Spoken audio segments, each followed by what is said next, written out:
Marilyn Wilhelm hat diese Schule seit 30 Jahren aufgebaut, hat ein Curriculum entwickelt, was sie gerne verbreiten möchte. Und wir haben ja heute, viele haben sicher heute Morgen die Vorträge gehört von Dr. Huhn und auch diese Videobotschaft von Ken Robinson, wo also ziemlich deutlich wurde, dass wie wir heute lernen, dass es nicht mehr adäquat ist. Und Marilyn Wilhelm praktiziert das jetzt schon seit 30 Jahren. Sie wird heute in ihrem Vortrag fokussieren auf die Frage Entrepreneurship und Personal Development. Und das ist sozusagen Faltin, Professor Faltin sagt ja immer, Entrepreneurship heißt nicht nur, dass man freiberuflich ist, sondern Entrepreneurship hat etwas zu tun damit, dass man sich selbst findet und etwas mit Passion zu tun. Und das ist etwas, was Marilyn Wilhelm also wirklich mit ihrer ganzen Person vertritt. Und deshalb möchte ich jetzt an Sie übergeben, dass sie ein bisschen davon erzählt. Marilyn. Thank you. Who is an entrepreneur? I mean, I'm an etymologist, so of course words mean a great deal to me, and I always want to know what is the original meaning of these words. Well, I looked up, and the first definition was for an entrepreneur, an undertaker. Now, an undertaker, one who undertakes ventures, of course, but undertaker also, I mean, it's too funny. Undertaker also means the one who prepares the body for, you know, its last place. So anyway, looking at it on the positive side, an entrepreneur is one who launches a venture with courage and with energy. Now this word venture comes from adventure, and adventure is the advent of destiny. So an entrepreneur is one who launches a venture, and this venture originally it was something that was sent to sea in trade, and it involved risk, it involved chance, and it involved danger. Now, nothing has changed in entrepreneurship. A venture is still an undertaking that involves chance and risk and danger. And an entrepreneur is still one who launches a venture with courage and with creative energy. So, no matter how we slice it here, an entrepreneur is involved in a venture which is really an adventure and the advent of destiny. If we may change to the next one. Now, the perennial questions in life have once again reached a critical mass. Everywhere I go, people are asking the question, you know, was I born to buy things? I mean, you know, why am I here? What is my identity? I mean, how do we know I'm a person of worth, or so on? So the questions are, who am I? Why am I here? Why was I born? Does life have a purpose? These questions are very important, and I would like to answer them from the traditional point of view. Now, the traditional point of view is that life has a purpose, and that each one of us is significant, and that each one of us has a destiny to fulfill. Now, your destiny is tied to your gifts, and we are all born gifted. Your gifts are your inborn duty, the inner meaning of the moral law. So in reality, you should be going to school to find your gifts, to develop them to the fullest, so that you have something to give to the world. Kahlil Gibran said that work is love made visible. So when you think of your gifts, think of your inborn, innate abilities, your God-given gifts, as that form of love that you have been chosen to give to the world. I also comes to my mind now, I don't know who said it, but it's been said around the world many, many times, that if you love what you're doing, you never have to work a day in your life. And also, it's going to be well done. And I suggest to you, do not compromise, because what your work, what you choose for your life's work, takes up 90% of your time and your thinking and your life. So choose something that you love and give yourself up to it, and that is an ingredient for success. And in fact, you'll even pay to do it. I mean, so that the criteria is not how much money, but it's to fulfill yourself. Tolstoy, the wonderful educator, mystic, and novelist, summarizes traditional thought with this short sentence: work makes you noble. Now let's look at the word noble. And as an etymologist, originally, words were whole entities.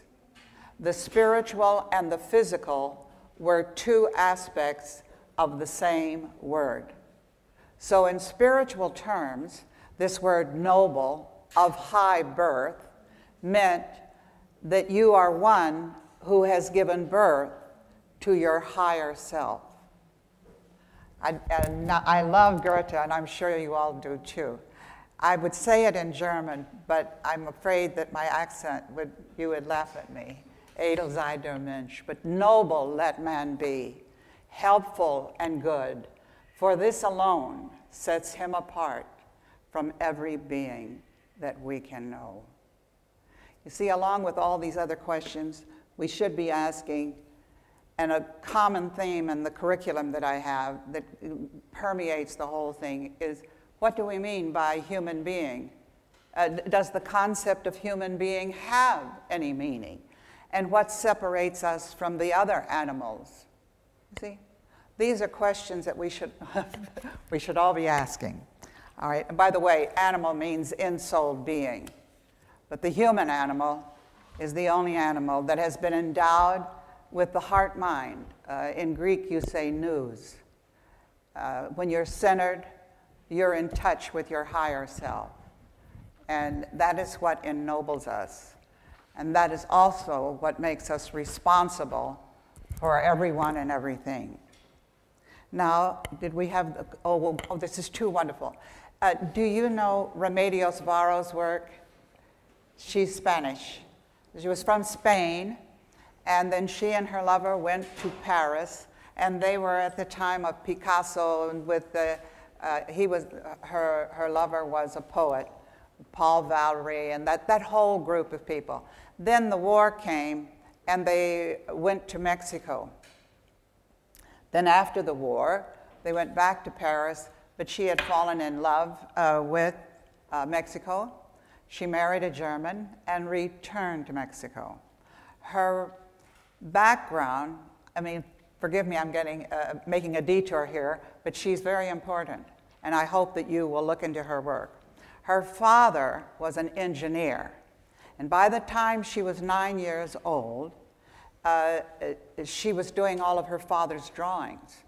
Her background is physics, mathematics, astronomy, mysticism, languages. When I first saw her work, it was Einstein in paint. But this particular one is called The Call. From the traditional point of view, our gifts, our innate abilities, that is your calling. It is a vocation, vocare. It means a calling from God. I mean, that is what it was meant for you to do. Plato would say it is by nature, you will be able to do it better and you'll do it with more ease. Now the Bhagavad Gita says that the call is a divine call and it leads to perfection. So it's, every one of us has something to give to the world. That is our destiny, is to fulfill our destiny is to develop our gifts to the fullest and give something. And why is that true? Why are we all responsible for this? It's because our personal destiny is tied to our common destiny. The cosmos is a kinship system. Look at the word kin. It's an Anglo-Saxon word meaning family.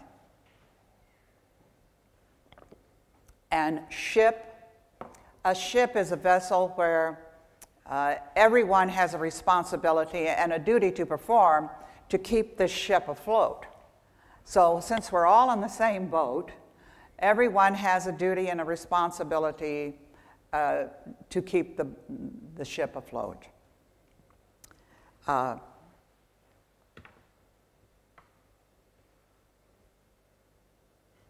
Let me further talk about that divine call. You see, the divine call means that you are becoming what you are potentially, and therefore what you should be actually. Do you know Peter Drucker's work? He's a renowned economist and management guru, and he sums it up in this way. Forget about career planning. Find something you're good at and try to make a contribution. I'll close this segment with Goethe again. We have a purpose, a duty to fulfill, said Goethe. What is duty? It is what the day demands. Open your eyes, become aware of your duties and assume them. Think of the love that is within you, said Goethe. Let it become what it wants to become. Now we go to entrepreneurship and personal development, and what is the pattern and process of this development. Because when you speak of entrepreneurship and personal development, they are not separate. They are two aspects of the very same thing. Entrepreneurship is an art form, and all art is autobiographical. You come up and conceive an idea, and the baby looks just like you. So successful entrepreneurship is a paradox. It's the coming together of complementary, counterbalancing opposites to form a two-sided unity. There are three integral working parts for your venture. One is you. The second is your colleagues or your co-workers, and the third would be your customers or your clients. Now we're back to a kinship, because successful entrepreneurship is a kinship system. You must have the ability to see that these three integral parts are not separate. They all interlock. They are really your extended family. And so it's with respect that you treat your colleagues and your coworkers, and also your customers and your clients. You put yourself in their place. And in so doing, you're following the golden rule up here. And that is the moral ingredient that makes any venture successful. It's not only that, it's the most healthful thing that you can do for yourself. It is the source of dignity, of well-being, and it's also the key to self-respect. And other people will respect you too. And let's just look at the word respect, and what do you really mean by that? Means again, go back to the beginning. Spicere. Again, look back to the beginning and perceive oneself and ourselves as a integral part of the oneness. That's the vision that we have to keep in mind all the time. And when you do that, you give yourself up to your work. In other words, what we're doing here is learning to discern without separating. You may be the co-worker, but in reality, we're discernible, but we're actually indivisibly one. We are a family here. Now, in walks the customer or the client. Well, in reality, we have now just extended the family again. These are three aspects of the same thing. And I guarantee you that you will not lose your customers, even in the worst of times, because it's really like a therapy. You get a sense of well-being. Well, you know, they're happy to see me here, and I know I can depend on them to do their very best. So your prosperity and our prosperity are two aspects of the same thing. Our prosperity and your prosperity. The order is always reversible. That is another key to the success. Now I would like to give an example of what I'm talking about. I think there's bound to be a Four Seasons here in Berlin, but this is a wonderful man by the name of Isidor Sharp. He is the founder, the president, and the CEO of the Four Seasons. His whole life is based on the Golden Rule, and he attributes the phenomenal success of the Four Seasons Hotel to the Golden Rule. Now, when you walk in to the Golden Rule, to the Four Seasons Hotel, the first thing that he does is that he imbues everyone from the housekeeper to senior management. They're all imbued with the Golden Rule. Now, when he started out doing this, there were people in management said, you know, this is crazy. Absolutely, this will never work. He said, thank you so much, good luck, God bless, and Godspeed. And he let them go. So everyone is imbued with the Golden Rule, and this is a universal moral tradition. And as you can see up there, it begins in 2880 BC. I love to quote it, so if you don't mind, I'm going to repeat it. It's Ptahhotep, who was an advisor to the Pharaoh. And the maxims of Ptahhotep are the oldest maxims that are extant in the world today. And he said this: the power of being in accordance with the moral law is that it endures, so that one may say, it is a possession of my ancestors, which I have inherited. That means that we have gone back now into archetypal time, before we had written records. So that, keep in mind that whatever is universal is innate. We are born with this knowledge. It is the innate moral sense. And it is the ingredient not only for successful entrepreneurship, but for a successful, happy, and healthy life. You will remove 90% of the stress in your life just knowing you're doing the right thing. And even if you meet someone that seems to be a little off, you see, when you practice the Golden Rule, you're reasonable. And when you're reasonable, you're practicing the Golden Rule. Now, this is a sum and substance of what we used to call common courtesy.